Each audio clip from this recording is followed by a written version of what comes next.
Hello, bienvenue dans un nouveau carnet de bord. Aujourd'hui on est lundi et je démarre un carnet de bord. Voilà, lundi soir, fin de journée, il est 17h30, je m'arrête de travailler.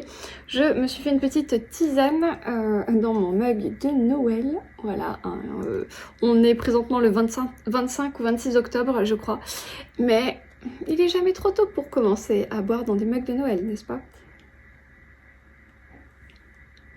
Je me suis un peu rabattue sur les tisanes parce que ça me gonfle d'avoir la paille pour boire du thé à cause de mes gouttières. Parce que vous voyez, si vous n'aviez pas vu le carnet de bord précédent, maintenant je porte des gouttières. Voilà, c'est un appareil dentaire pour adultes, voilà. Bref, parenthèse fermée. Bref, je vous parle de livres. Donc, tout d'abord, ma lecture en cours, c'est Le Fracas et le silence que je vais terminer maintenant, tout de suite, entre maintenant et ce soir. Parce que il me reste 90 pages ou 80 pages. Ouais, 85 pages, un truc dans le genre. J'ai très hâte de savoir la fin. Et je vous ferai un petit retour du coup quand j'aurai terminé au moins. Voilà, la boucle sera bouclée. Et surtout que je vous en ai déjà pas mal parlé dans le précédent carnet de bord. Donc je vais éviter de me répéter 50 000 fois. C'est de Cory Anderson, pardon, et c'est publié chez Fleuve, également chez Pocket Jeunesse, sous une autre couverture. Et moi, je le lis dans le cadre du club Fleuve, voilà, puisque je fais partie des lectrices pour le club de lecture, le club Fleuve. Voilà. Autre lecture terminée, j'ai fini enfin la bande dessinée de Alice Guy de Catel et Bokeh que j'avais reçue de la part de Casterman il y a peut-être un bon mois.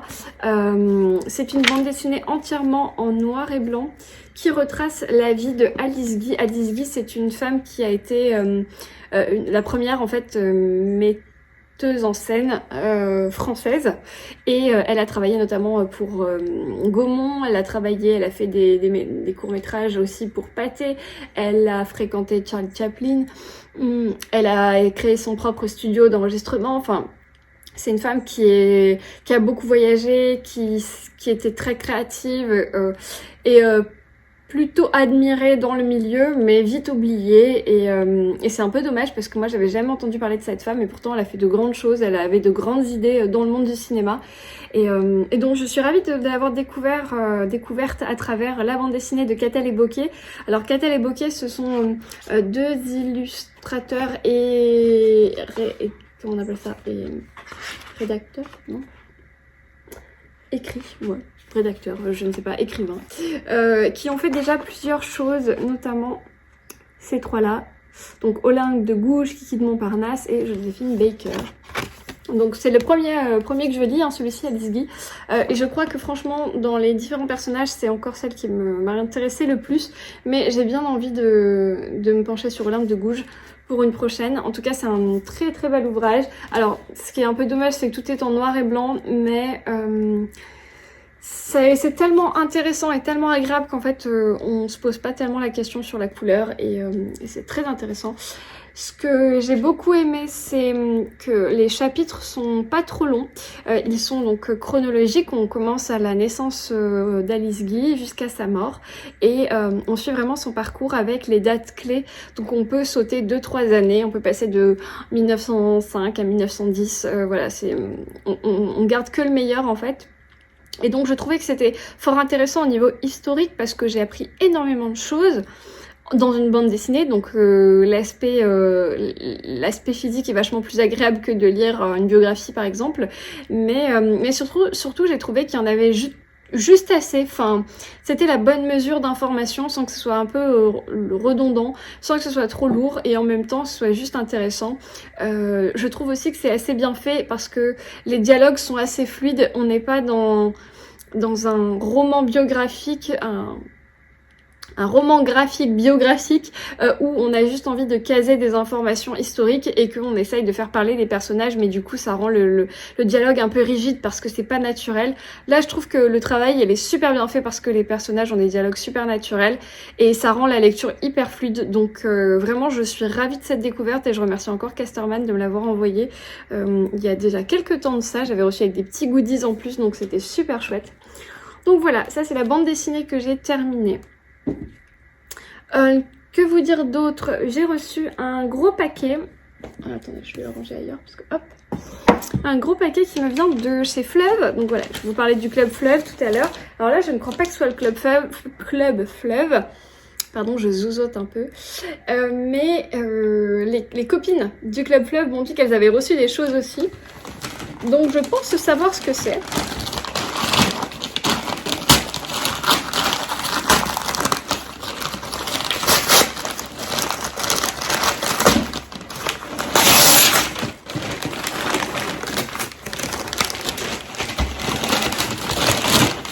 Déjà, le carton a des paillettes.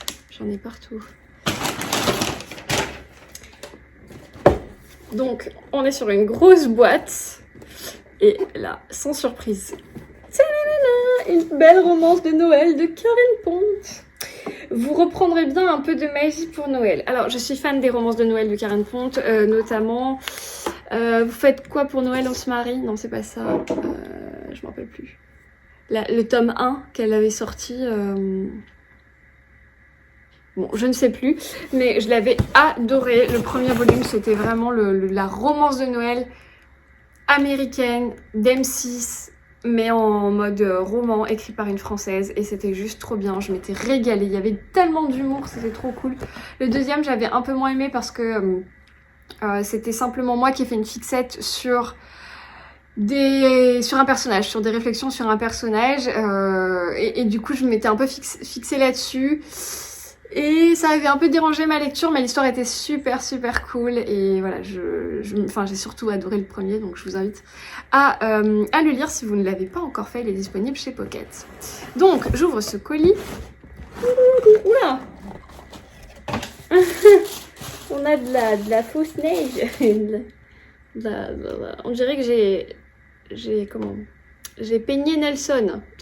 Mais non, c'est de la fausse neige. Alors, tout d'abord, j'ai un tote bag poilu. Non, j'ai un tote bag de chez Fleuve. Alors, c'est le deuxième que j'ai comme ça. Hein, donc, c'était pas le plus discret. Hop. J'arrive à l'éplucher un petit peu. Bon, voilà. Donc, c'est Miss Fleuve qui revient du salon du livre ou des courses de Noël, hein, comme on veut. Qui a notamment ramené plein de poils. Hop. La tête de Nelson. Qu'est-ce que c'est? Ensuite, alors, on a une fameuse sucette au chocolat chaud. Merci beaucoup, je suis allergique. Alors, je crois que c'est que vous le mettez dans la tasse avec du lait, un truc dans le genre. C'est fort dans l'ambiance, hein, ceci dit. Et alors là, ça me parle, là. Ça, ces petites boîtes, là, ça me parle. Alors, il y a des paillettes. Oh, j'en ai partout.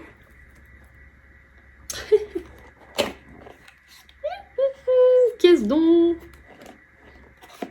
Ça reste pas un petit mug de Noël? Oh là là. Vous prendrez bien un peu de magie pour Noël. Non, mais j'aime trop. Oh, il est beau. Oh, il est cool. Trop classe. Ah, j'aime trop. Trop bien. Merci Fleuve. Et alors, ce qui nous intéresse quand même principalement, il y a vraiment beaucoup de paquets. Voilà. Ah voilà, c'était ça. Le premier, c'est vous faites quoi pour Noël? C'était trop bien. Et après, vous faites quoi pour Noël? On se marie. Et donc ça, c'est un autre. Et donc, oh, il est en surveillance. Trop classe. Vous reprendrez bien un peu de magie pour Noël. La comédie a glissé sous le sapin. Trop classe. Il est pas dédicacé? Mais si, il est dédicacé!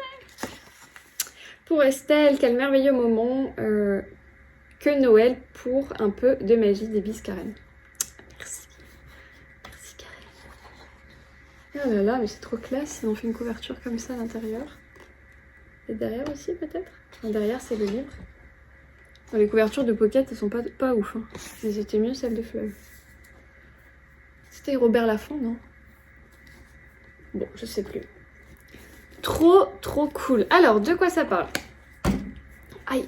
Victoria Delmas, 35 ans, dirige d'une main de fer son agence de publicité. Dans son quotidien réglé comme une horloge, aucune place n'est laissée à l'improvisation et encore moins aux relations humaines qu'elle considère comme une perte de temps pure et simple. Jusqu'à un matin de décembre où sa vie bascule. Renversée par un bus, Victoria sombre dans le coma et atterrit dans un centre de réhabilitation de Noël. Cette mystérieuse organisation lui propose un marché. Pour se voir accorder une seconde chance, elle devra se racheter auprès d'une personne qu'elle a fait souffrir par le passé, et ce avant le 26 décembre, minuit. Une mission qui risque de lui donner du fil à retordre, car si Victoria excelle dans son métier, nouer des liens avec ses semblables n'est pas son fort. Mais il y a bien un moment de l'année où l'on peut espérer un miracle, c'est à Noël. Trop cool. Trop cool. Oh là là, je suis trop dans l'ambiance Noël. J'étais déjà dans l'ambiance Noël. Je continue l'ambiance Noël. Trop cool. Merci beaucoup Fleuve, merci beaucoup Karen. Oh, je vais pas oublier mon marque-page là. Trop bien. Voilà, c'était ma petite réception du jour. Alors je vérifie qu'il n'y ait plus rien sous la neige. Non. Par contre, j'en ai partout. Voilà.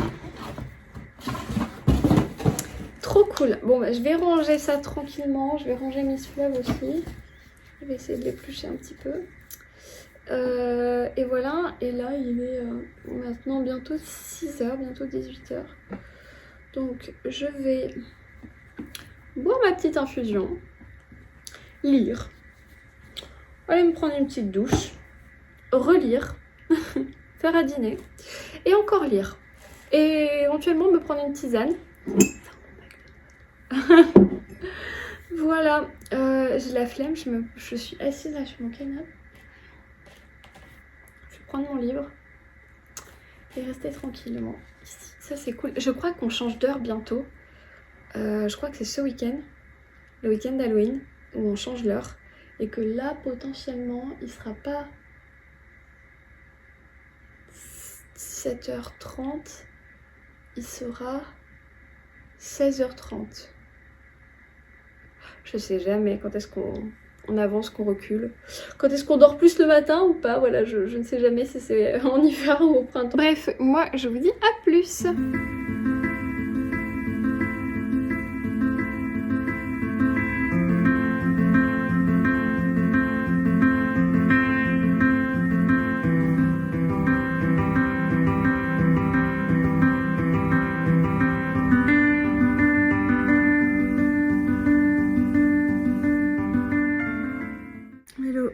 Mercredi, je suis en train de travailler, affalée sur le canapé. Je devais aller à la poste, là il est 15h, un truc dans le genre, 15h. Et il pleut. Voilà, et je dois aller à la poste poster vos colis, je comptais y aller à pied. Du coup je vais y aller en voiture et je vais poster vos commandes petite lectrice, donc ça c'est cool. Et sinon, j'ai commencé un nouveau livre. J'ai commencé le tome 4 des enquêtes d'Anna Swensen, donc de Joanne Flock aux éditions de Cherche Midi. C'est Meurtre et tarte au citron meringuée. J'ai juste pas eu le temps de beaucoup lire hier parce que je me suis endormie tôt. Donc j'ai lu genre 60 pages, un truc comme ça. Il n'y a pas encore de cadavre, donc je suis vraiment au tout début. Mais ça se lit toujours aussi bien. On suit en fait Anna. Le problème c'est que dans ce tome 4 on est en plein été, on est en plein mois de juillet, il fait très très chaud. Anna elle a très chaud, voilà, elle a un petit peu grossi, elle rentre plus dans ses fringues d'été. Et ben c'est un peu compliqué parce qu'elle est pâtissière quand même. Et donc du coup ben pour se mettre au régime c'est un peu compliqué. Et voilà, bref, elle est toujours aussi fan de Norman et de Mike, et voilà, et il y a Moche qui est au milieu et qui est toujours aussi fan de croquettes. Et voilà, bref, pour l'instant il n'y a pas encore de cadavre. Simplement au niveau ambiance estivale, je suis pas trop dedans. Je préférais le tome 3 qui se passait sous la neige quand même. Mais la plume, la trad, tout est trop bien. Donc je suis contente de retrouver ce tome 4. Et j'espère bien le dévorer. Voilà, j'ai pour mission de le lire assez vite. Je vais essayer de le lire assez vite. C'est pour ça que là, il faudrait que je me dépêche d'aller à la poste. Pour me dépêcher de revenir. Pour me mettre à lire. Voilà. Mais j'ai encore un peu de travail quand même. Mais là, je suis un peu fatiguée. Parce que bon, j'en ai marre de travailler. Je rigole. Voilà, bon ben moi je vous dis à plus. J'ai sûrement reçu des trucs, dans ma boîte aux lettres. J'ai sûrement reçu des choses, mais j'ai pas encore été à la boîte aux lettres. Donc j'irai après et je vous dis à plus tard.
Hop, me voilà de retour avec des ciseaux.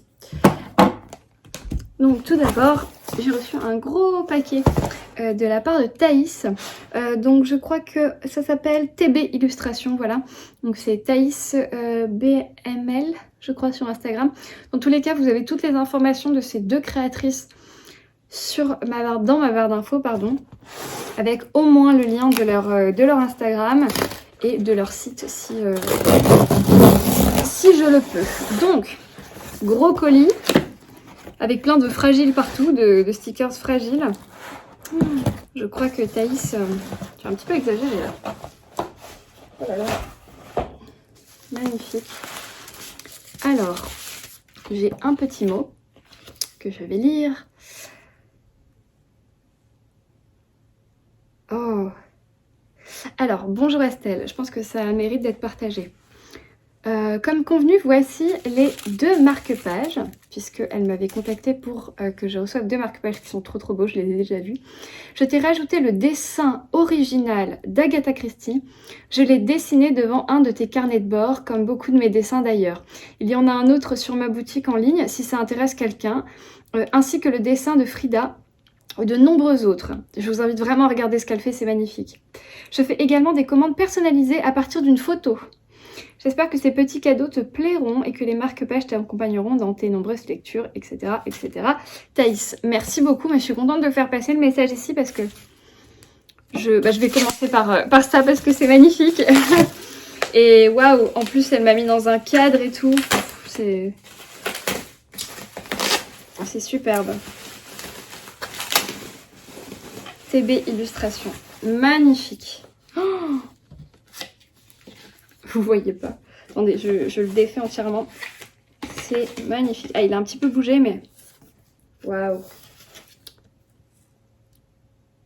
Voilà, la beauté. Je suis stupéfaite. Bravo. Oh, c'est beau. Bon, il est un peu glissé dans le cadre, non? Il est pas très droit. C'est pas du tout un problème. Oh, superbe. Même le cadre est beau. Je crois que notre reine du crime serait fière de ce dessin. Il va rejoindre ma collection. Waouh, je me demande si je vais pas le mettre sur mon bureau parce qu'il est vraiment trop beau. Oh, c'est magnifique. Je sais pas du tout comment elle fait ça. À la peinture, on dirait. Waouh. Bravo. Je n'ai absolument aucun talent créatif et je suis extrêmement admirative par les personnes qui arrivent à faire ce genre de choses. C'est waouh. Bravo, magnifique. Je vous invite vraiment à regarder sa boutique. Je pense qu'il y a des pépites si vous aimez les personnalités comme ça, les personnages. J'ai vu Frida, magnifique aussi.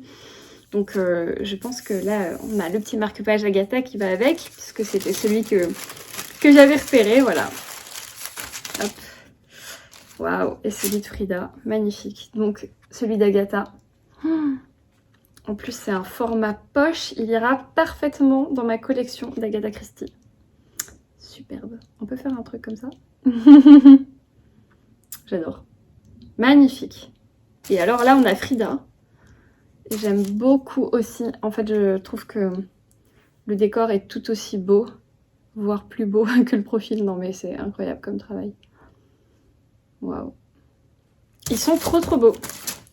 Merci infiniment, Thaïs. Mais vraiment, je suis admirative de ce travail. Hein. Bravo. C'est cool que des jeunes comme ça, dessinateurs, illustrateurs, se démarquent. Donc, je vous mets là, si vous voulez faire pause, toutes les coordonnées de Thaïs. Mais bien sûr, tout sera en barre d'infos. Donc, merci beaucoup. Je ne sais pas encore où je vais l'installer, mais il doit y avoir une belle place. Ah, je suis trop... c'est trop gentil. Je vais me remettre de mes émotions. Ouais, voilà.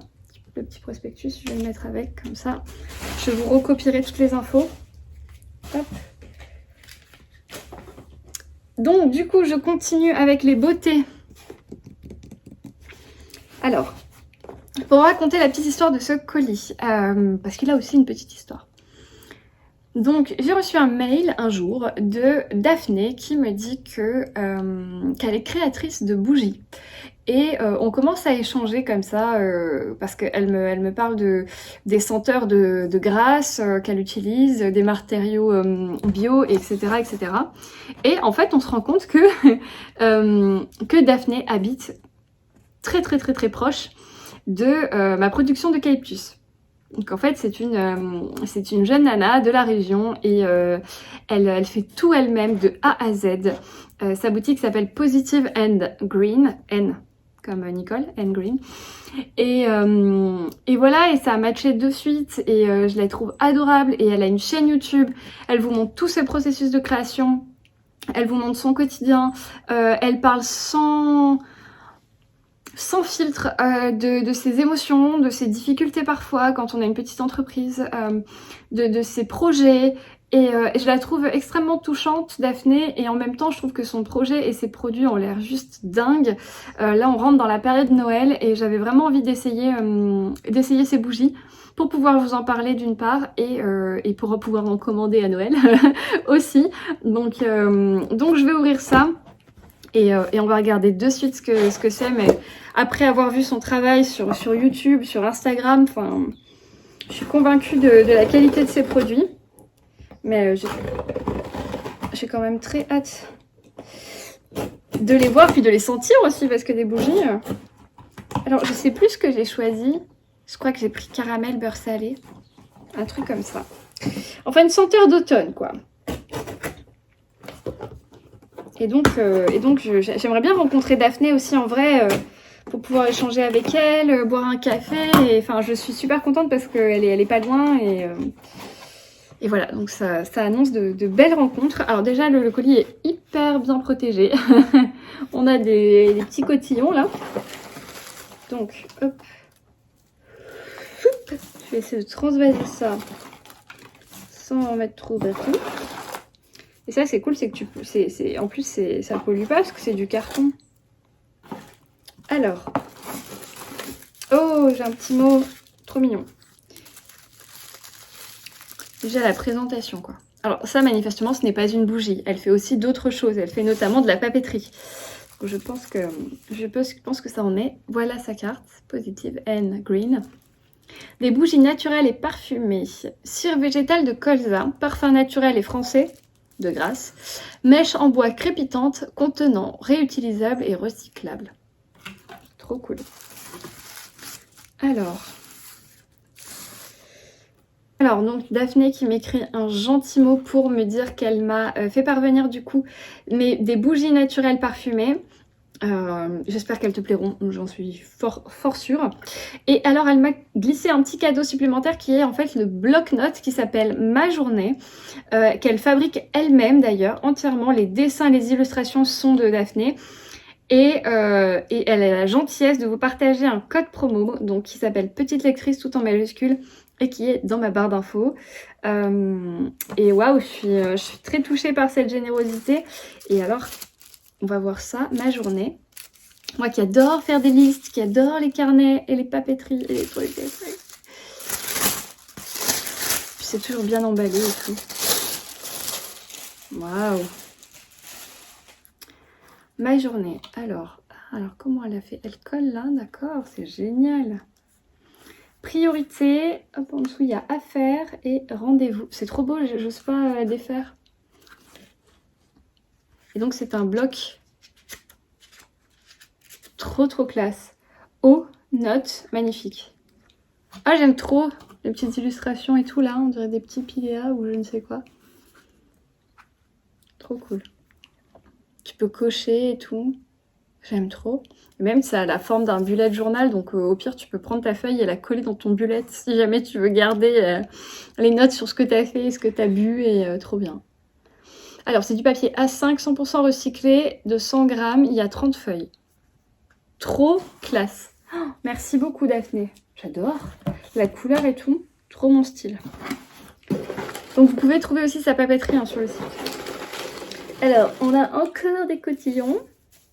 Il faudrait les garder ça. Ou les mettre dans le feu de cheminée. Eh mais tu m'en as mis plusieurs.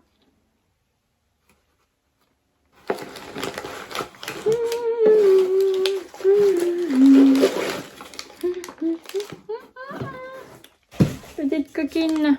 Alors, première bougie. Hop. Donc c'est la Victoria, parfum, bougie parfumée à la vanille. J'adore les bougies à la vanille. Donc Positive and Green, trop mignon. J'adore le packaging. Hop, on a lu comme ça là. Moment de vérité. On dirait un gâteau. Ah, ça sent trop bon. Ça sent pas la vanille chimique, ça sent la vanille... Enfin, vous voyez la vanille chimique sucrée? Ça sent le gâteau, ça sent la bouffe. Oh, j'ai envie de le manger. Ah bah non, j'allais vous faire sentir. Je veux tellement tout partager avec vous. Par contre, la petite mèche crépitante, là, c'est canon. Alors, coupez la mèche à 5 mm avant chaque rallumage. Toujours brûler la bougie sur une surface à niveau et résistante au feu. Toujours laisser brûler jusqu'au bord du contenant bien ventilé après utilisation. Et oui, hein, faire attention avec les bougies. Hein. S'il vous plaît, faites très attention avec les bougies. Pendant l'hiver, faites très attention à votre sapin, au radiateur. C'est tellement important d'éviter les feux, les incendies. Ça part des fois d'un tout petit truc. Faites attention, les bougies, si vous les mettez sur votre table basse, d'avoir un espèce de récipient, pas que ça aille directement dans votre tapis ou sur votre table basse. Moi, j'ai toujours un petit plateau, du coup, qui retient un petit peu la chaleur. Donc, qu'est-ce que c'est ça?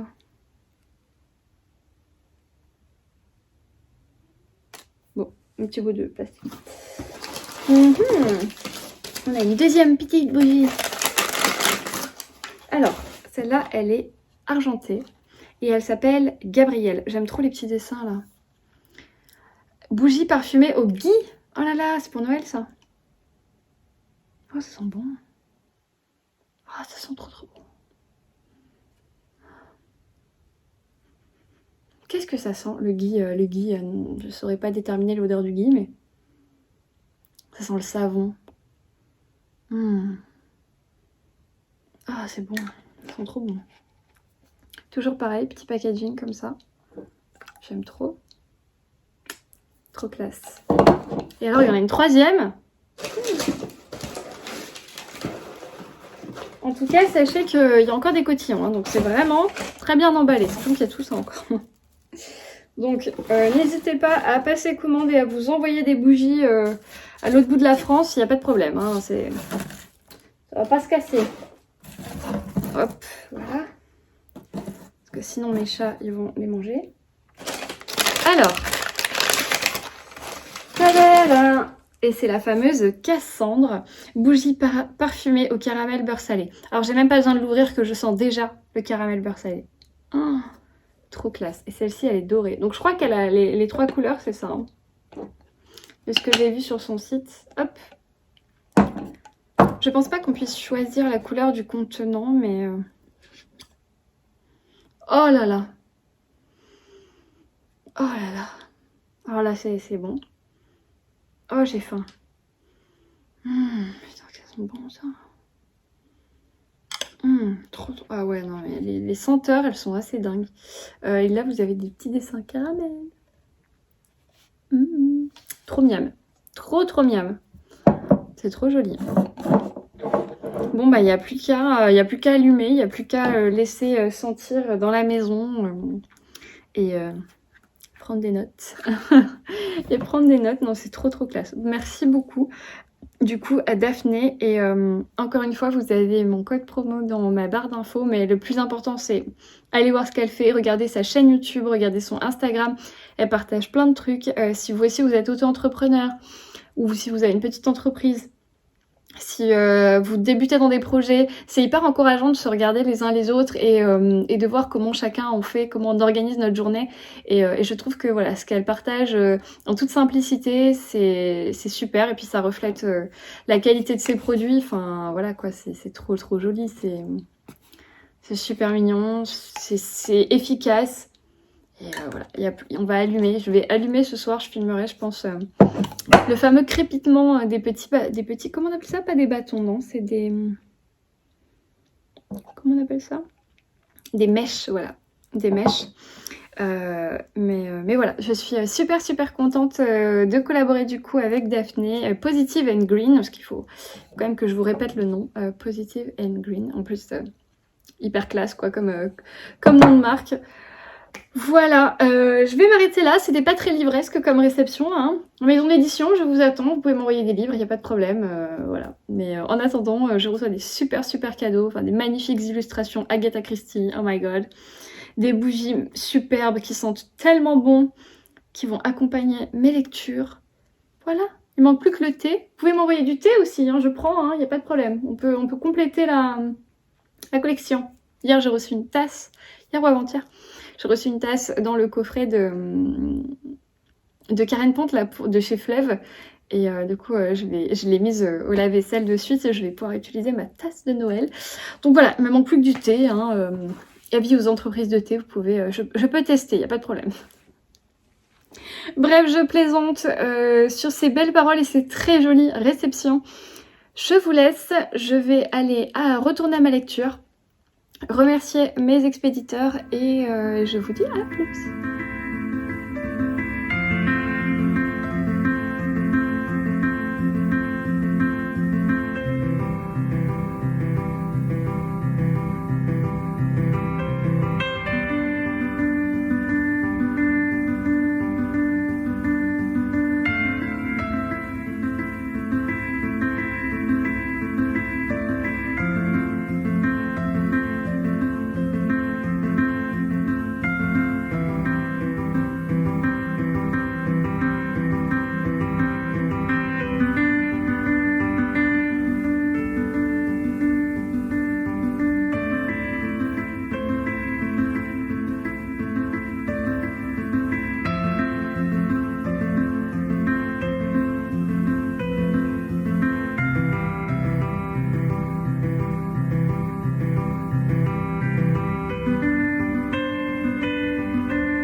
Aujourd'hui on est jeudi, milieu d'après-midi et je m'apprête à partir chez ma tante pour aller charger ma vidéo. Comme je dois pas rentrer trop tard, j'ai encore un rendez-vous fin de journée et un dîner d'affaires avec mon équipe ce soir. Je vais aller un peu plus tôt chez ma tante que d'habitude pour charger ma vidéo YouTube. Mais juste avant de partir, je vais pas vous parler de ma lecture d'Anna Svensson. Malgré le fait que je sois à la moitié du livre et que je me régale, mais je vous en parlerai plus tard. Juste, je fais rapidement un unboxing. Donc j'ai reçu deux choses. Tout d'abord, j'ai reçu un paquet qui me vient de chez Phileas, donc je pense que c'est une bande dessinée. Et ensuite, j'ai un colis de chez Albin Michel.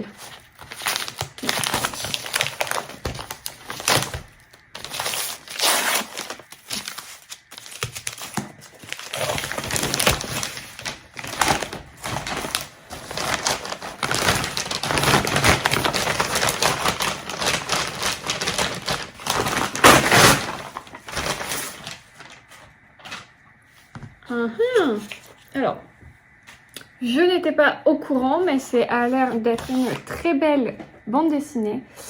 Il s'agit de Seul le silence, donc d'après le livre de R.J. Elroy, que je n'ai jamais lu. Et c'est réalisé par Fabrice Collin et Richard Guérino. Hop, Seul le silence. J'aime beaucoup la matière, on dirait du papier recyclé.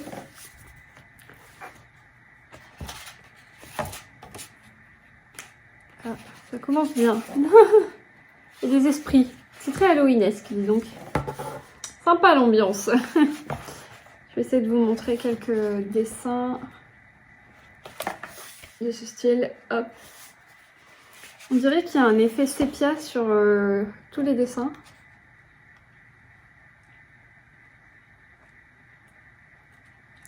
Bref, je vais pas me faire spoiler cette histoire. Je l'ai encore jamais lu de R.J. Elroy. R.J. Elroy. Je sais pas du tout ce que ça vaut, mais peut-être pourquoi pas commencer par une bande dessinée et si j'aime bien pour essayer d'autres de ses romans. En tout cas, j'aime beaucoup le graphisme et le format. Enfin, j'aime beaucoup ce qu'ils font, hein, leurs BD en général. Donc, merci beaucoup à Phileas. Hop. Et ça peut être une bonne idée de cadeau de Noël, ça. Je commence déjà ma liste de cadeaux de Noël, donc ça peut être pas mal. Alors, je peux vous dire le résumé de l'histoire. Augusta Fall, petite ville de Géorgie, 1939. Après le déclenchement de la guerre et la mort de son père, des meurtres de fillettes inexpliqués et particulièrement atroces font vaciller le petit monde de Joseph Vaughan. Un jour, il le retrouve le cadavre mutilé d'une de ses camarades de classe et ce n'est que le début. Les meurtres se multiplient. Peu à peu, l'étau se resserre, des gens qu'il aimait disparaissent, un mal insondable est à l'œuvre. Des années plus tard, alors que l'affaire semble enfin élucidée, Joseph s'installe à New York, mais très vite, le macabre décompte reprend. Le jeune homme part alors à la recherche de cet assassin qui le hante depuis toujours. Par contre, avoir écrit en noir sur du marron, là, c'est peut-être pas la meilleure idée de l'année, parce que j'ai un peu de mal à lire. Bref. Merci beaucoup Phileas, il vient rejoindre ma collection des romans. En fait, Phileas BD, c'est une maison d'édition qui reprend des grands chefs-d'œuvre de la littérature contemporaine et qui les retransmet en bande dessinée, enfin qui les réadapte plutôt en bande dessinée. Et pour la plupart, c'est des choses très très bien. En tout cas, pour l'instant, j'ai un Michel Bussy, j'ai un Franck Tillet, je vois pas d'ici. J'ai un deuxième Franck Tillet. Et j'ai les Déracinés de Catherine Bardon, je crois. Et voilà. Et j'ai aussi un Jeunesse. Donc, j'ai plus le titre en tête. Bref, merci beaucoup Phileas. Du coup, je continue. J'ai reçu un paquet d'Albin Michel.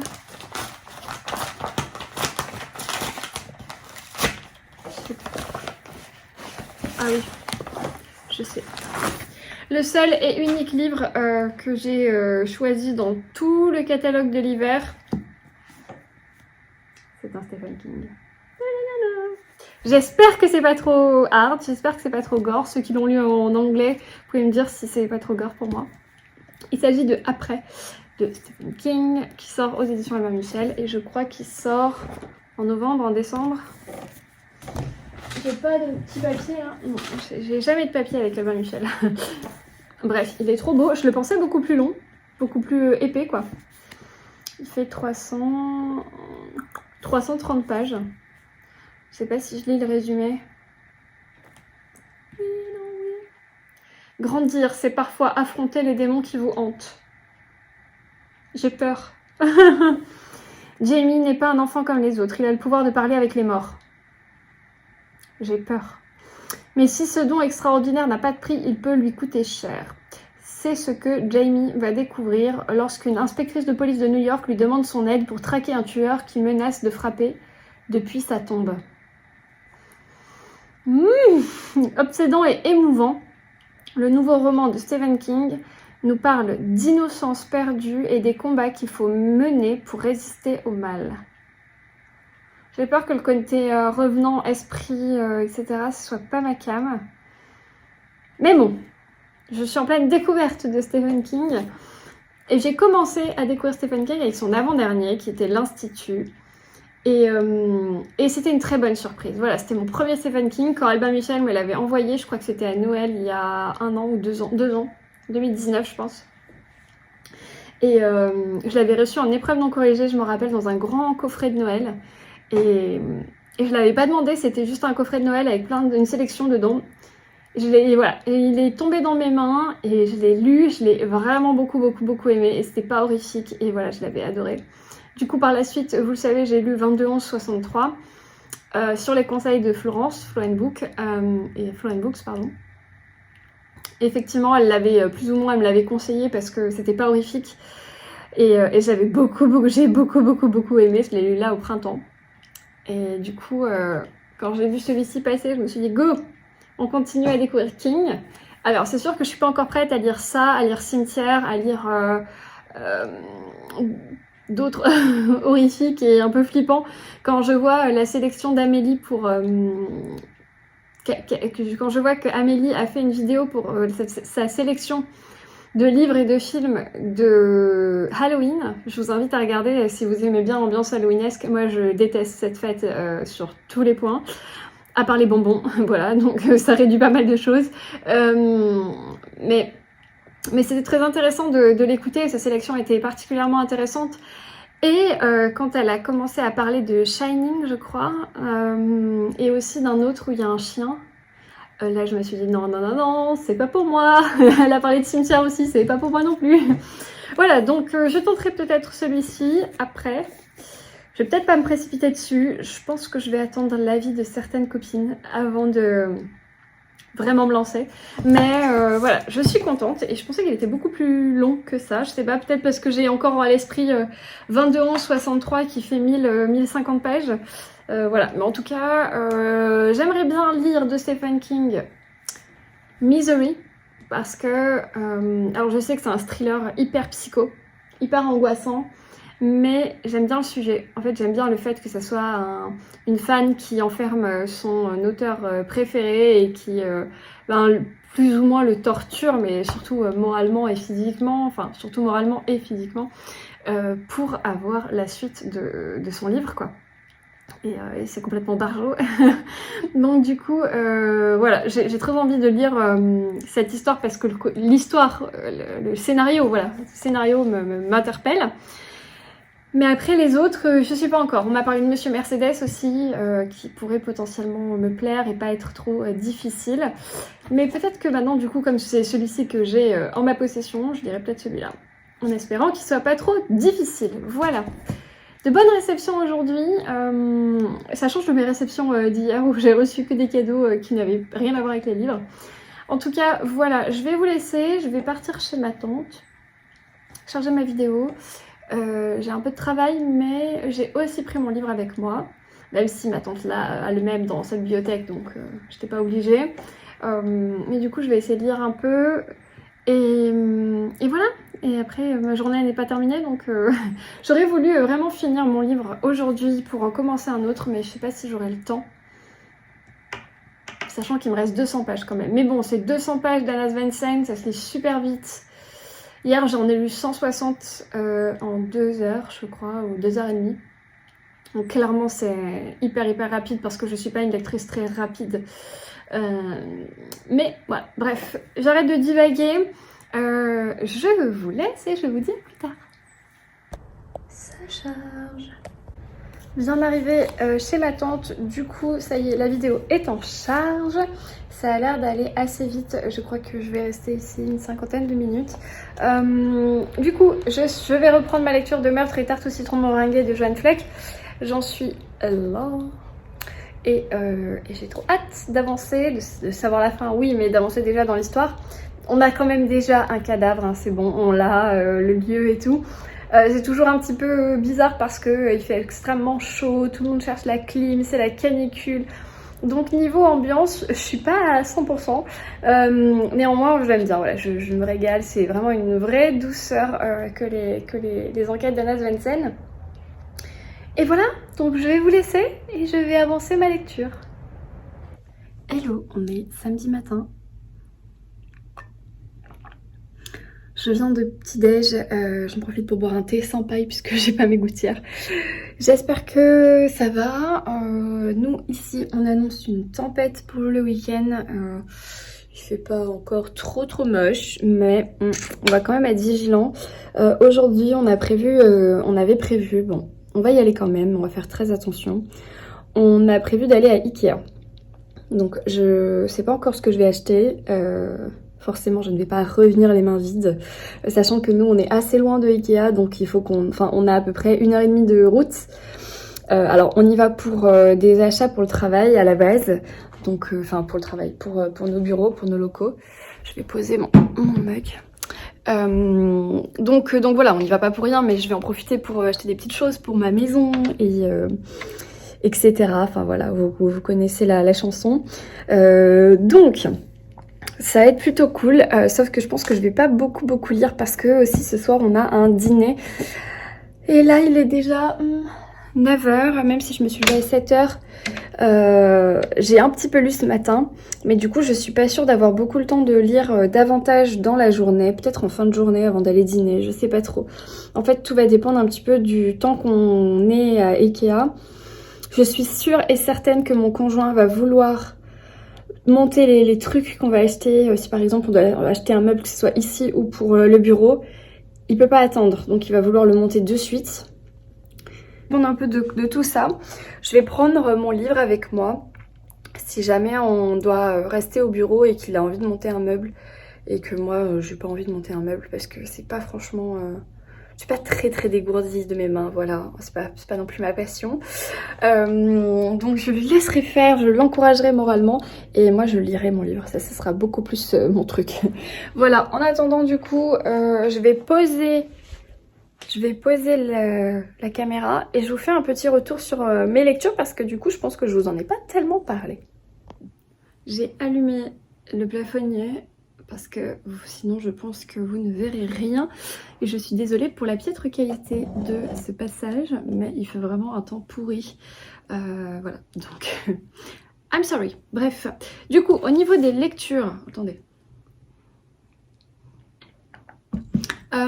J'ai terminé Meurtre et tarte au citron meringuée, j'ai eu un bug, de Johann Fleck dans des enquêtes d'Anna Svensson aux éditions du Cherche-Midi. Donc c'est le tome 4 de cette saga Cozy Mystery que j'aime vraiment beaucoup. C'est un Cozy Mystery qui est un petit peu différent des codes de ceux qu'on a l'habitude de lire parce que celui-ci, déjà il se passe aux États-Unis dans le Minnesota, à Eden Lake.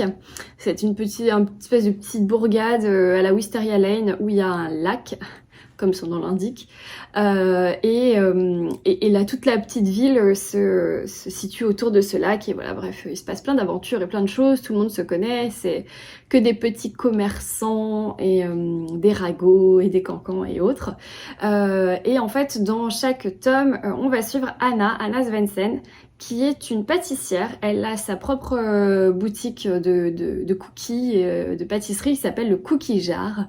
Et Anna, à chaque tome, elle va trouver des cadavres, ou du moins elle va en être mêlée, parce que dans cette petite ville toute mignonne, il n'y a pas que des cookies et des paillettes, hein. Il y a aussi souvent des morts. Et ce qui est assez chouette dans cet univers, c'est que Anna, elle va enquêter un petit peu, donc un petit peu seule, un petit peu avec sa sœur. Elle va plus ou moins aider la police, parce qu'il y a quand même la police, mais elle est pâtissière, elle est pas policière. Et surtout, ce qui est intéressant, c'est que en fait, tous les personnages qui gravitent autour de Anna, qui gravitent autour de Eden Lake, on va les connaître de mieux en mieux au fur et à mesure des tomes, en fait, quand on avance dans le temps. Et donc ça, c'est super sympa parce qu'on a l'impression de rentrer à la maison. On dit, oh cool, je vais lire un petit tome de Joanne Fleck parce que je rentre à la maison et je vais retrouver Anna, je vais retrouver son chat qui s'appelle Moche, sa mère qui est insupportable, ses deux soupirants, Norman et Mike. Voilà, bref, c'est une petite ville super chou. Elle a aussi 2 sœurs.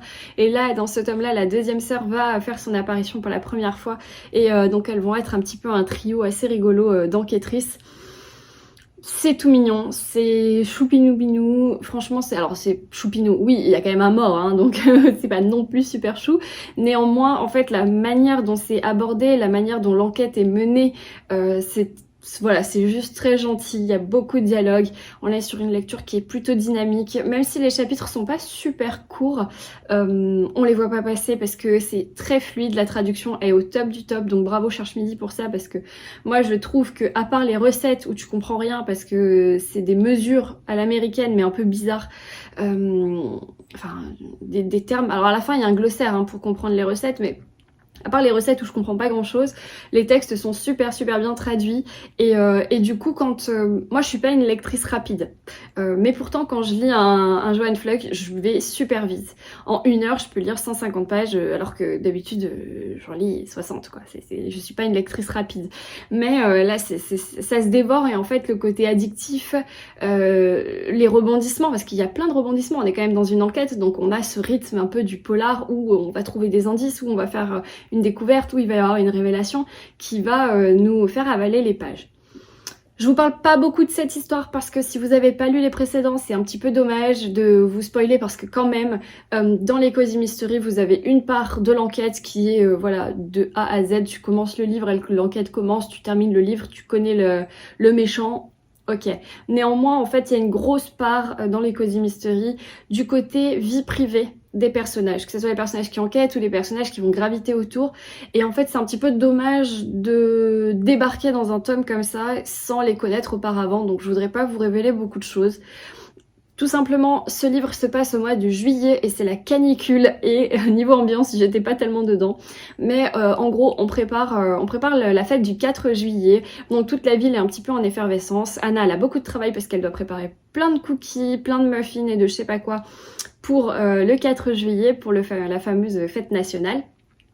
Et voilà, et puis il y a Norman qui va faire l'acquisition d'une nouvelle maison, donc ça fait un petit peu jaser autour de la ville, et puis voilà, il y a des personnages qui arrivent, qui repartent, on fait la connaissance de nouveaux personnages, des ouvriers, parce qu'il fait très chaud, donc voilà, tout le monde cherche la clim, donc ces ouvriers ils courent un peu partout pour réparer les clims, etc. Bon, enfin...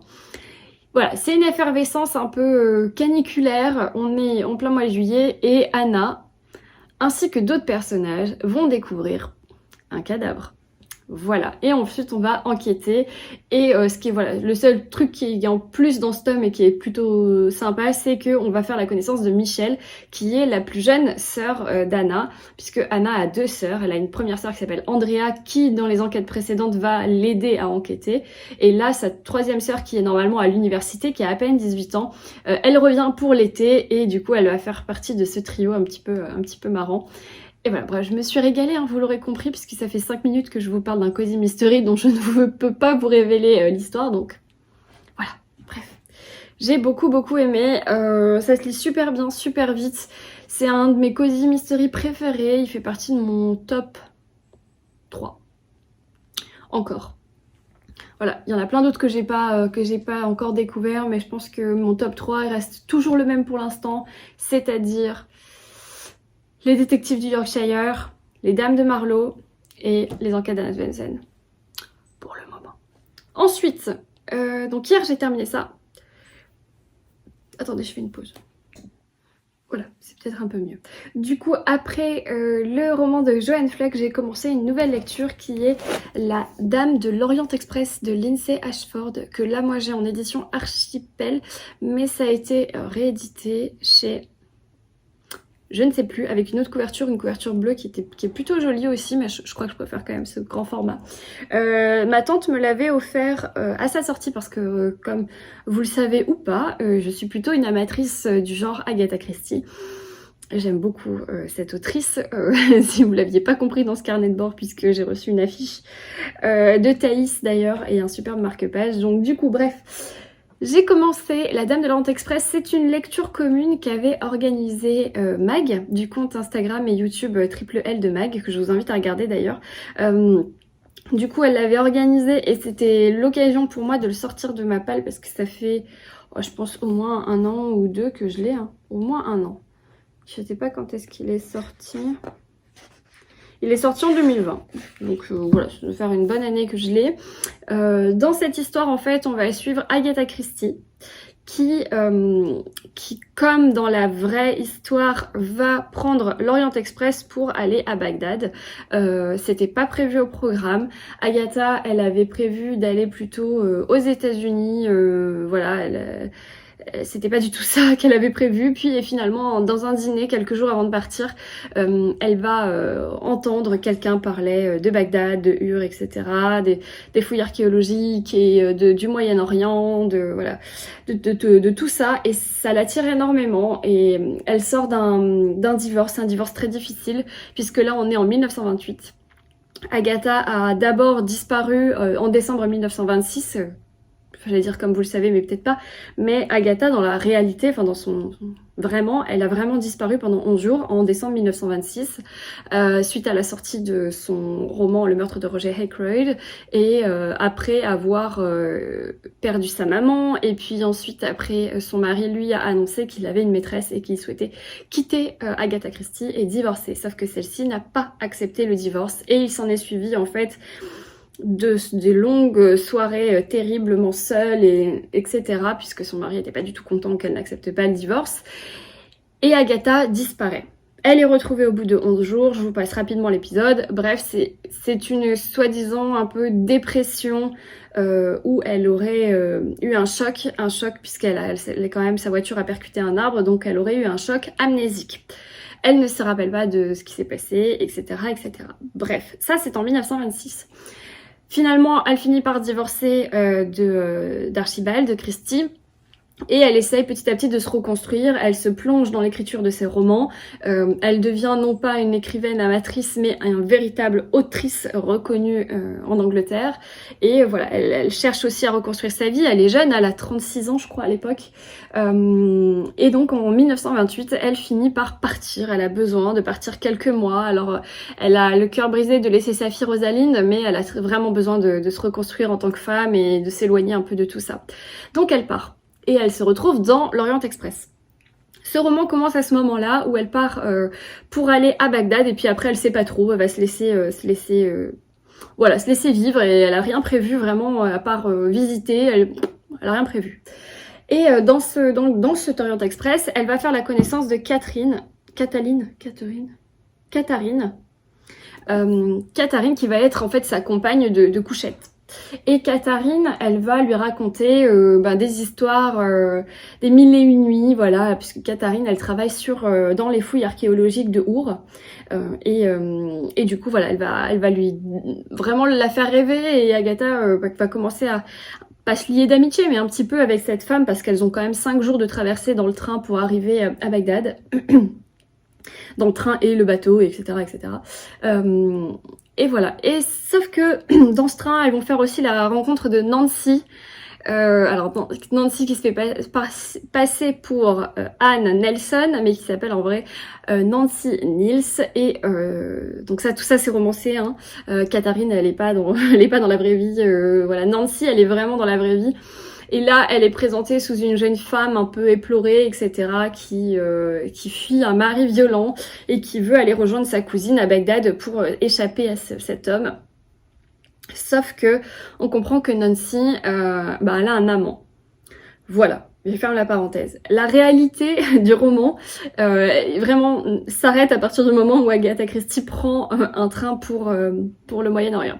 Puisque bien sûr dans ce roman elle va faire aussi la rencontre de Max Malloam qui sera dans la vraie vie son prochain mari, son deuxième mari. Donc là en fait Lindsay Ashford, ce qu'elle a fait, c'est pas si mal en fait. Hein. Bon, je suis contre le fait de modifier la réalité parce que ça peut induire en erreur les lecteurs. Néanmoins, ici, Lindsay Ashford, attendez, je suis mal assise. Lindsay Ashford, dans ce roman, elle va se jouer un peu de son lecteur, elle va prendre tous les personnages réels qui ont gravité autour d'Agatha Christie pendant les années 20, les années 30, et elle va un peu mixer tout ça dans un roman, et ça va être sur la traversée de l'Orient Express, sauf que très vite, hein, au bout de 120 pages, 110 pages, elles arrivent déjà en Turquie, etc. Donc en fait, derrière, ces trois femmes, elles vont continuer à graviter ensemble et à voyager ensemble. Et là, il va y avoir des mystères. Je pense quand même que Lindsay Ashford nous mène vers une enquête où elle va essayer de mettre Agatha comme personnage principal, enquêtrice. Après, je suppose, hein, parce que là, je n'ai lu que 130 pages. Mais voilà, je suis plutôt bien prise dans l'histoire. Je trouve que c'est très sympa. Voilà, c'est vraiment une très bonne lecture. J'aime la façon dont est peint le caractère d'Agatha parce que je pense que c'est relativement fidèle au personnage qu'elle était, du moins ce que moi j'en ressens. Mais voilà, j'aime bien sa façon d'être. Elle a quand même été éduquée chez les aristocrates. Elle a quand même une vision très moderne de la femme. Et ça, c'est complètement ambivalent. Et en même temps, c'est une personne qui est plutôt timide, qui est passionnée de musique. Voilà, bref, tous ces éléments-là, je trouve que Lindsay Ashford, elle va les instiller un petit peu dans son récit. Et si on n'est pas connaisseur d'Agatha, si on est simplement un lecteur d'Agatha, ou pas hein, d'ailleurs, mais qu'on connaît pas son histoire personnelle, j'entends, on va peut-être passer à côté de ces petits éléments-là. Néanmoins, ça permet aussi d'apprendre à la connaître. Puisque Agatha, c'était une femme qui était très timide, qui n'a pas vraiment été à l'école, ses parents étaient extrêmement aimants, enfin, je vais pas vous refaire toute la biographie, sinon je vais parler pendant 100 ans et, et voilà, et mon cœur va parler plus qu'autre chose. Mais je trouve, voilà, que pour le coup, Lindsay Ashford, oui, j'arrive pas à m'y faire à son nom. Eh bien, elle va distiller comme ça des petites choses qui appartiennent à la vraie Agatha Christie. Et je trouve ça chouette parce que ça permet aux gens de la découvrir sous un autre angle. Et c'est plutôt intéressant. Au niveau de l'histoire, pour l'instant, ça se tient. Hein, l'histoire se tient. On sent que voilà, il y a quand même... on avance dans l'histoire comme on avance dans ce train, dans ce paysage géographique aussi, qui est très bien dépeint. Hein, niveau ambiance, on ressent tout ça. Voilà, donc je suis plutôt satisfaite de cette lecture. Après, voilà, j'en ai lu un tiers. Donc je compte bien avancer aujourd'hui, mais encore une fois ça va dépendre un petit peu de mon planning de la journée. Au pire je le terminerai demain, donc c'est plutôt écrit aéré. Et dedans j'ai mon petit marque-page Agatha Christie de Piketty. Donc vous avez là. Je croyais que mon chat grattait. Vous avez la boutique de Piketty dans ma barre d'infos. Et ça, c'est son marque-page Agatha Christie qu'elle m'a très gentiment offert, notamment pour le Cozy Mystery Day, puisque ça faisait partie des petits cadeaux qu'elle nous proposait pour sa participation. Donc ça va parfaitement bien avec mon livre du moment. Voilà pour mes lectures en cours. Niveau lecture audio, je suis toujours dans La recluse du manoir de Wildfeld de Anne Brontë, puisque je continue le Victober qui va se transformer en November, parce que je vais jamais finir ce livre audio avant demain, parce que je crois qu'il me reste quand même 9 heures d'écoute encore. Donc de Anne Brontë. Je suis pas hyper fan de la lecture, enfin de la lectrice qui nous lit cette histoire sur Audible. Parce que ce sont les anciens enregistrements. En fait, Audible a bien évolué depuis, mais je pense que cet enregistrement fait partie des prémices de l'audiobook. Et en fait, la personne qui lit ne se reprend pas. Enfin, c'est pas qu'elle se reprend pas, c'est que les clips audio ne sont pas réenregistrés. Si par exemple, elle bute sur un mot, ils vont pas couper cette séquence audio pour la réenregistrer par-dessus. la personne elle va juste se reprendre et continuer à avancer dans le récit. Ce qui est pas du tout un problème parce que la lectrice c'est quand même une professionnelle, on sent qu'elle bute pas sur tous les mots, hein, clairement. Mais parfois elle découvre le récit en même temps que nous et du coup l'élan dans la phrase, c'est pas quelqu'un qui aurait travaillé son texte comme un acteur par exemple. Alors c'est pas grave du tout, hein, je suis très très bien l'histoire, mais je trouve dommage qu'Audible n'ait pas réenregistré les classiques avec des acteurs, avec des gens qui... avec leur nouvelle façon de faire, voilà. Bon, c'est pas grave, hein, je l'écoute quand même très très bien, mais peut-être que j'aurais préféré le lire finalement au papier. Voilà, c'est pas très grave. Donc là, je suis, je crois, au chapitre 19. Je me rends pas bien compte, j'ai pas regardé dans le livre ce que ça représentait, mais je suis bien dans l'histoire. J'adore le personnage de Gilbert, il est assez drôle, donc le personnage principal. Et puis bon, la recluse, quoi. Enfin, Hélène, c'est une femme mystérieuse avec son fils Arthur. Voilà, c'est quand même, on est sur une bonne ambiance victorienne. Et contrairement à Marie-Elisabeth Braddon, pardon, que j'ai lu là en début de mois, on est vraiment sur de la romance victorienne. Tu sens que c'est pas du tout la même chose. Sur Le secret de Lady Audley, j'ai pas ressenti du tout cette romance, cette espèce d'amour interdit un peu sous-jacent. Là, on y est vraiment, on est un peu dans... Tu sens qu'il y a un truc à la Jane Austen, tu vois, l'orgueil et préjugé, où quand même l'histoire d'amour c'est le but principal du roman. Même si au final personne s'embrasse ni se touche, hein, tu vois le truc. Mais c'est bien de comparer en fait différentes littératures victoriennes, enfin différents genres littéraires de la littérature victorienne, ce serait plus juste. Mais c'est intéressant et j'aime beaucoup, voilà, ce sera ma deuxième lecture de Anne Brontë. La première j'avais fait en papier l'année dernière pour le Victober aussi, c'était Agnès Grey. Et je crois que je vous l'ai déjà dit, donc je ne vais pas me répéter. Voilà, il est quand même temps que j'arrête de blablater puisque ça fait 20 minutes que je vous raconte ma vie. Mais voilà, je vais boire mon thé, je vais aller m'habiller, me préparer, etc.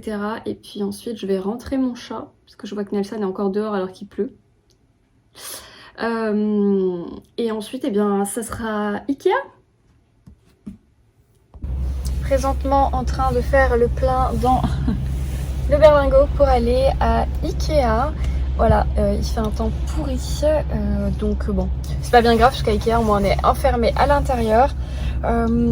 J'ai prévu d'acheter des petits trucs pour la maison, j'ai commencé à faire une petite liste aussi, donc ça va être cool.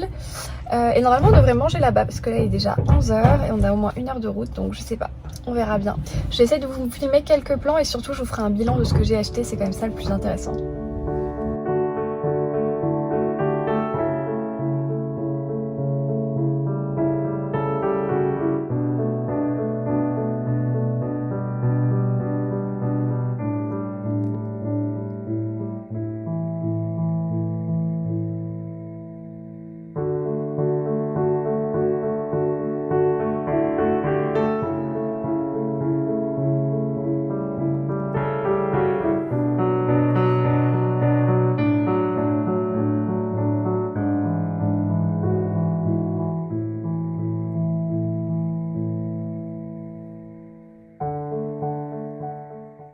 Hello, on est dimanche soir 31.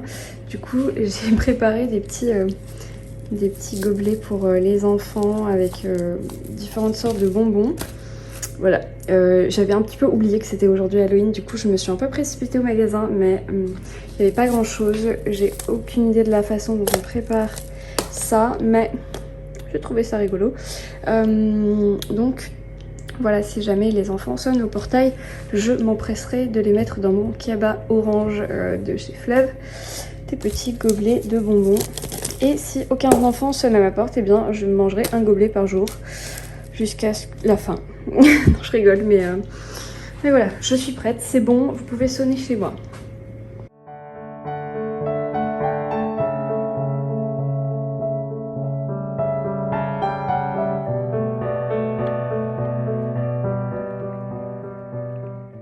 Hello, on est lundi 1er novembre, donc aujourd'hui c'est Toussaint, c'est férié. Alors nous on travaille un petit peu, mais bon pour l'instant ça va, je suis assez tranquille. Du coup là c'est le matin, il est 9h Et du coup, mon conjoint, lui, il est parti travailler toute la matinée. Donc ce matin, je suis un peu toute seule. Je me suis fait un petit thé. Et donc, je vais conclure ce carnet de bord. Mais avant, je vais d'abord vous montrer mes achats Ikea. Parce que je sais que ça vous intéresse. Vous m'avez déjà demandé sur Instagram ce que j'avais acheté. Donc voilà. Pas grand chose, mais j'ai acheté un tapis beige pour mon salon. Un très grand tapis qui fait 2 mètres sur 3. Que j'ai pas payé super cher. Je pense 160 €, un truc comme ça. Pour un grand tapis, c'est pas très cher. En tout cas, du coup là, il est dans mon salon. Et je me suis acheté principalement une chaise de bureau. Voilà, une grosse chaise de bureau, un peu confortable. Voilà, pas le premier prix parce que c'est quand même quelque chose super utile pour moi parce que je travaille sur un bureau du matin au soir. Donc voilà, j'ai un petit peu investi, on va dire, dans une bonne chaise de bureau. Et après j'ai acheté des bricoles, vraiment des petites merdouilles quoi de Ikea. Hein, voilà, j'ai acheté quoi, une poêle, de la vaisselle. Qu'est-ce que j'ai pris d'autre?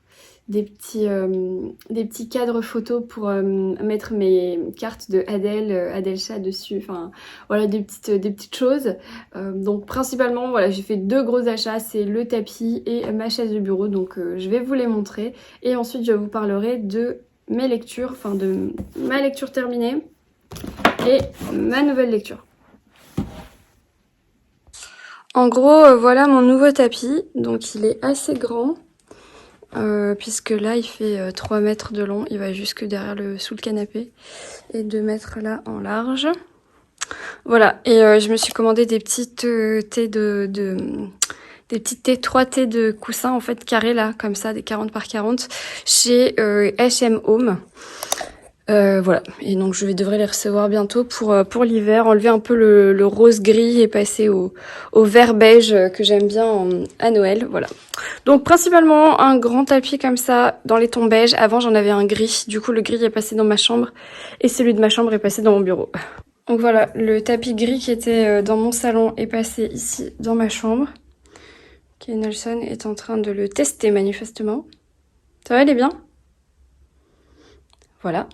Et voilà, l'autre grand changement, donc bon, c'est que j'ai mis mon petit tapis de ma chambre ici. Du coup, là, c'est un peu le coin des chats. Je vous avoue que là, on a mis les housses de canapé de mes coussins, mes œufs de lecture dehors. Et les chats viennent se lever dedans, donc c'est notre chambre d'amis, hein, ça sert à ça. Et là, il y a 2 caisses, une en dessous et une ici où ils viennent aussi dormir. Et sur ce tapis, ils adorent. Et alors voilà, ma chaise de bureau. Et donc, elle est beige, elle est matelassée, et c'est une espèce de faux cuir. Voilà. Je suis trop contente. Alors, je suis désolée, la luminosité est dégueulasse. Et voilà. Tadam! Principalement, voilà, mes achats.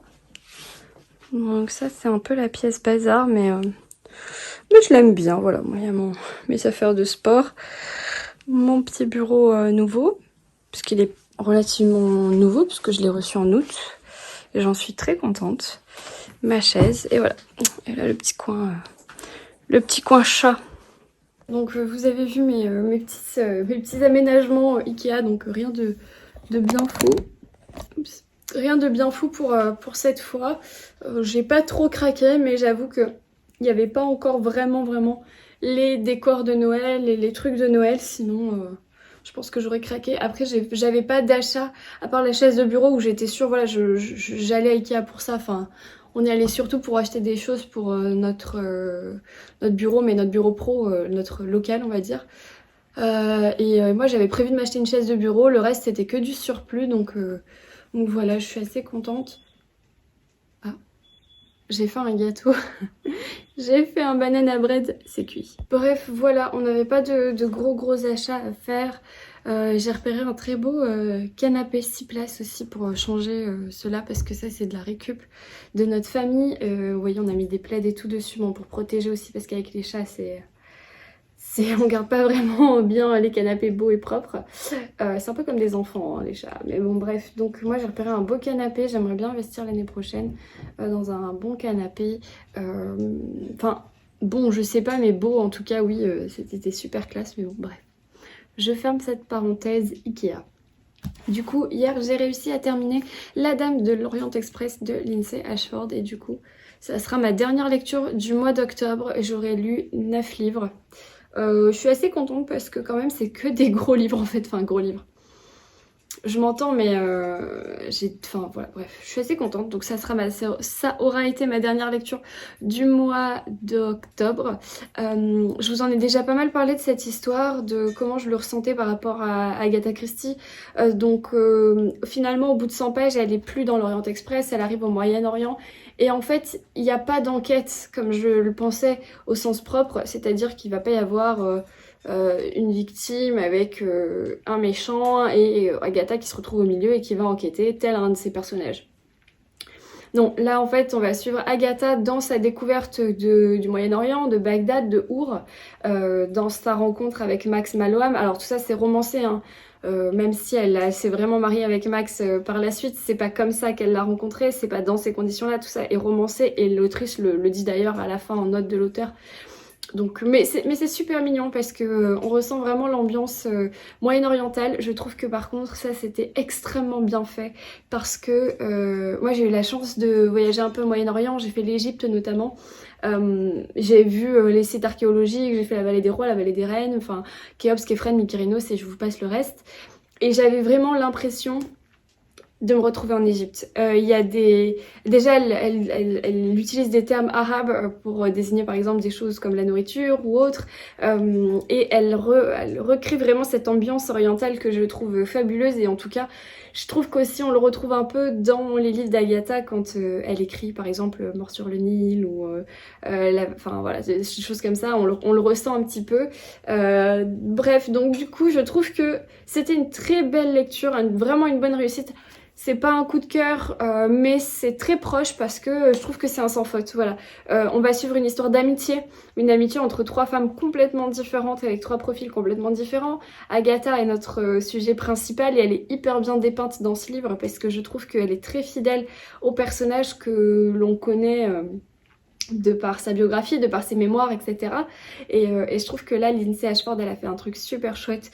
Voilà, donc je vous recommande vraiment cette lecture. Si vous êtes amateur ou pas d'Agatha Christie d'ailleurs, si vous avez envie de partir au Moyen-Orient, d'avoir une histoire d'amitié, une histoire de femmes, une histoire de communauté, voilà, d'un voyage, un voyage dans le temps, un voyage en soi-même, etc. Et franchement, c'était super bien. J'en suis ravie de cette lecture. Je regrette de ne pas l'avoir lu avant, mais comme toutes les lectures que je sors de ma palle, je dis la même chose, mais en tout cas... Je remercie beaucoup Triple L de Mag, donc Magdalena, d'avoir organisé cette lecture commune parce que ça me l'a fait sortir de ma palle et il était grand temps et c'était super, donc merci Mag pour ça en tout cas. Voilà, donc hier j'ai commencé, mais alors quand je vous dis commencer, je suis page 17. Hein. Voilà. Donc j'ai lu un chapitre et demi. Page 17, voilà, donc... J'ai vraiment commencé quoi. Le dernier message de Nicolas Beuglet, donc c'est ma nouvelle lecture que je commencerai donc aujourd'hui et qui va me suivre jusqu'à... pas beaucoup, hein, jusqu'au 3 je pense. Jusqu'à mercredi peut-être. Mercredi, allez jeudi max, mais je veux pas l'emmener à Brive. Je veux pas partir avec ce livre à Brive. Donc voilà, je prendrai autre chose à Brive.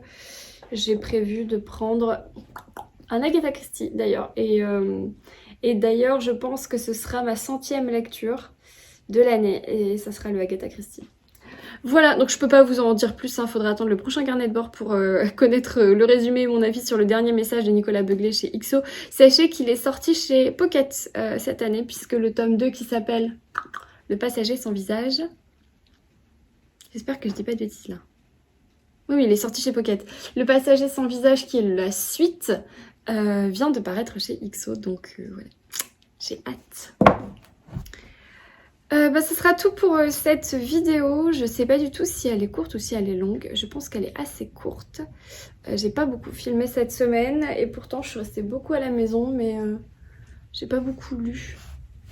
Enfin si, j'ai lu quand même Meurtre et tarte au citron et La Dame de l'Orient Express. Voilà. J'ai rien fait d'exceptionnel à part aller à Ikea. C'était ma sortie de la semaine. Voilà, bon j'espère que vous avez passé quand même un bon moment en ma compagnie. Je bois mon petit thé. Vous avez vu, j'ai mis mon pull Muse, mais j'avoue que j'ai un peu chaud. Et mes cheveux, c'est une cata, je sais plus quoi en faire. Là, mais quand il pleut les jours de pluie, ils font des vagues bizarres, c'est n'importe quoi. Bref, donc du coup, voilà, journée tranquille. Moi, je vais aller travailler un petit peu aussi aujourd'hui parce que demain, ça va être une très très grosse journée. Donc du coup, il faut absolument que je m'avance. Et comme je pars jeudi après-midi, je veux m'enlever tout l'administratif de mes tâches. Donc voilà, je vais essayer de m'avancer aujourd'hui et demain un maximum. Que vous dire d'autre? Et ben rien, j'espère que vous avez passé un bon moment et que vous passerez un bon week-end. Quand vous aurez cette vidéo, je serai à Brive avec Florence, Magdalena et Angie. Et il y aura aussi Sophie qui nous aura un petit peu rejoint. On aura pu croiser aussi peut-être Laurie de la bibliothèque de Laurie, pardon. Mais voilà, on sera en plein foire de Brive, en train de voir plein d'auteurs. On sera, je pense, plutôt pas mal. Mais voilà, en attendant, j'ai trop hâte d'y être. On prépare ça minutieusement, donc je suis trop contente de les voir. J'ai hâte. Du coup, bah, je vous filmerai bien sûr une partie dans le prochain carnet de bord parce que on va y passer quand même 2 jours et demi à Brive. Voilà, donc vous aurez la chance de voir encore ma tante dans ma vidéo puisque je vais encore avec elle à ce salon-là. Bref, trêve de blabla, moi je vous laisse, je vous souhaite un très bon week-end, une belle semaine, de très belles lectures et je vous dis ciao.